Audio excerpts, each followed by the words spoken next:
तो हम लोग आ चुके हैं आज अखनी और तियरा गांव के बीच में बन रहा जो करनाल पुल कृषि के लिए। बिहार सरकार ने कृषि पे काफ़ी ध्यान दिया है। तो लगभग अभी तो बजट का पता नहीं है, बनने के बाद ही लगेगा, लेकिन बहुत अच्छा बन रहा है। टारगेट कब तक का बनने का?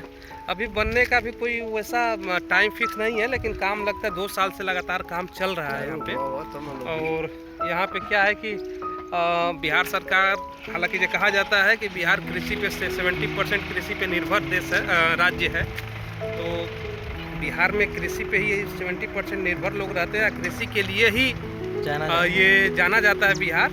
और आज तक देखा गया है कि जैसे हरियाणा, दिल्ली, राजस्थान, महाराष्ट्र में जैसे किसान आत्महत्या करते हैं, आज तक बिहार में ऐसी कभी घटनाएं हुई नहीं है।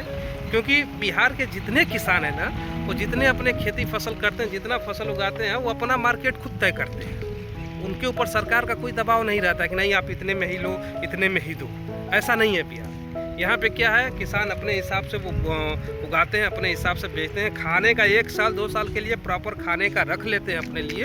जो एक्स्ट्रा होता है उसको मार्केट में सेल करते हैं। और हरियाणा, दिल्ली, राजस्थान और महाराष्ट्र में ऐसा है कि जो उगाते हैं किसान, उनमें सरकार का अधिकार हो जाता है। सरकार कहती है मैं इतना ही दूंगा। बहुत समाचार में आप लोगों ने देखा होगा कि बहुत सारे किसान अपने फसल, अभी ठंडी का मौसम है तो बहुत सारे किसानों का जैसे टमाटर हुआ, गोभी हुआ, ऐसे सब्जियों का सही रेट नहीं मिल पाता है, तो ऐसे फेंक देते हैं, गाय भैंस को खिला देते हैं, गाड़ी से कुछ लुवा देते हैं। बिहार में ऐसा नहीं है। बिहार में अगर नहीं भाव मिला कोई बात नहीं है, किसान क्या करेंगे, अपने भाई बंधु को दे देंगे, खा लो, कोई दिक्कत नहीं, लेकिन नुकसान नहीं करते। चारों लोकेशन दिखा दो। हाँ, क्या मेहनत करते हैं। और ये जो बन रहा ना, ये कृषि के लिए करनाल कहा जाता है। हालांकि ये पानी के लिए, खेती के लिए ही ये बन रहा है, जो बहुत भव्य बन रहा है। आज से कुछ साल पहले एक बना था, लेकिन वो खराब हो गया, तो नए सिरे से बन रहा है। कृषि मंत्री जो है बिहार के हमारे, और बिहार सरकार ने इसको बनाने का आदेश दिया है। तो ये देखिए काम कितने जोरों शोरों पे चल रहा है। 2 साल से कंटिन्यू, 2.5 साल से काम चल रहा है। अभी भी हमको लगता है कि 2 साल तक चलेगा काम, 2-3 साल तक। तो ये काफ़ी अच्छा हो।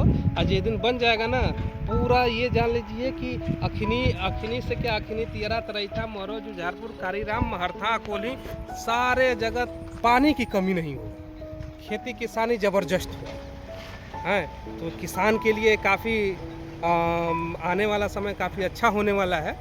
और जो खेत पानी की वजह से नहीं बोते थे लोग, किसान कहते थे पानी नहीं हुआ, ये नहीं हुआ, ऐसा नहीं हुआ, अब वैसा नहीं होगा। और ये उनके लिए फ़ायदा होगा। हाँ, उनके लिए काफ़ी फ़ायदा होगा। और ये देखिए, ये हमारे यहाँ की करमनासा नदी है, जो कैमूर पहाड़ी से निकल के आती है, और ये 12 महीने बहती रहती है। ये कभी इनका पानी सूखता नहीं है। बहुत सारे वेद पुराण में या बहुत सारे पंडित पोंगा लोग कहते हैं कि करमनासा नदी है, करमनासा नदी में जो पानी छू लेता है उसका करम नसा जाता है। ऐसा नहीं है। इसका मतलब कि इसका मतलब ये है, उन लोगों का कहना यह है कि अब आप सोचिए कि जो करमनासा नदी के तीरे जो गांव बसा है, उस गांव में कोई मतलब प्रोन्नति नहीं हुई है, कोई उन्नति नहीं है, कोई रोजगार वाला नहीं है। हाँ, ऐसा नहीं है। कैमूर पहाड़ी से ये नदी निकलती है और सीधे बक्सर जाके गंगा जी में विलीन हो जाती है। अब कैमूर पहाड़ी से बक्सर में जाके विलीन होती है। अब सोचिए इसके आसपास कितने गांव बसे, क्या किसी भी गांव में भी इतनी प्रोन्नति नहीं हुई है?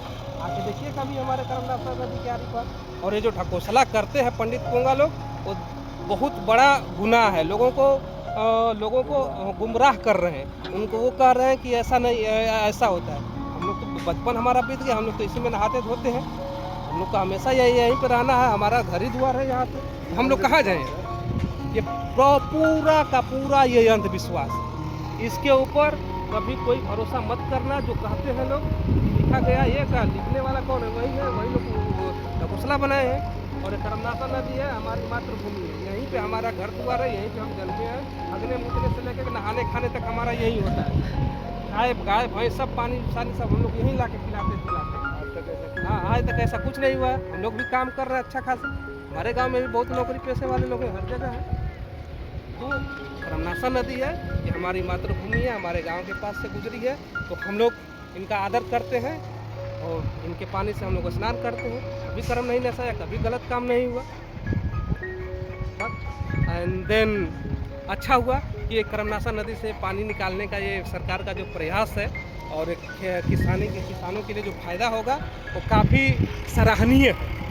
ये काफ़ी सराहनीय है और आने वाले समय में हमको लगता है कि 2-3 साल के अंदर में ये बन के तैयार हो जाएगा, चालू हो जाएगा, तो पानी की कभी दिक्कत नहीं होगी। हाँ, पानी की दिक्कत नहीं होगी तो खेती उन्नत होगी, और खेती उन्नत होगी तो फिर किसान आत्महत्या नहीं करेंगे या किसान को भी प्रॉब्लम में नहीं आएंगे। तो ये था आज का हमारा एपिसोड, और आप लोग से यही उम्मीद करूंगा कि एक ढकोसला के बारे में आप लोग ज़्यादा ध्यान न दें और एक करमनासा नदी का सपोर्ट करें और अच्छा रखें, स्वस्थ रखें और सब नदी को साफ रखने की कोशिश करें। Thank you.